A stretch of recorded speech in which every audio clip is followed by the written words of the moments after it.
Guys, my name is Emily. I'm a peer expert at the Psych 2220 Learning Lab, and today I'm going to help you understand p-values.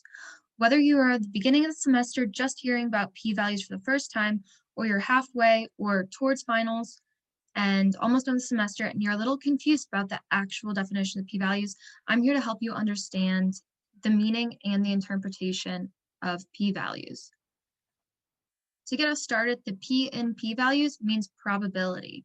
So this leads us to our definition of the probability of getting the same results from our hypothesis testing, given that there's no difference that exists between the level of variables in the population.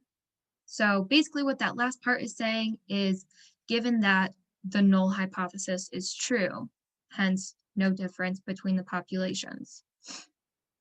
Now, if we were going to interpret this value, we would want to say something along the lines of, if the null is true, there is and this value that we would state would be the p-value times 100 to get our percent, would be there is a blank percent chance of observing these results or more extreme due to chance. So what is this really saying? This is saying that means that there's something going on besides chance.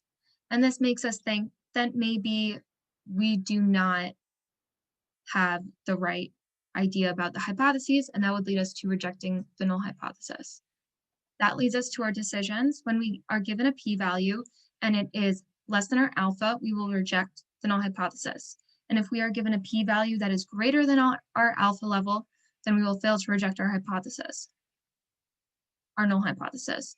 So for example, let's say that our alpha level is 0.05 and we get a p-value that is 0.0003. That is really, really small, and we are going to see that it is not likely to happen due to chance. So we are going to reject the null because we believe that there's something more going on. Now, let's say that we have the same alpha level of 0.05. However, now we have a p-value of 0.8. That's really, really large. That is going to tell us that this is likely due to chance and that it is okay to fail to reject the null. Now, in case those haven't helped, I've given you some memes that'll help you ingrain it into your mind what to do when the p-value is greater or less than our alpha level. And I hope you enjoyed these two, and I hope this video helped.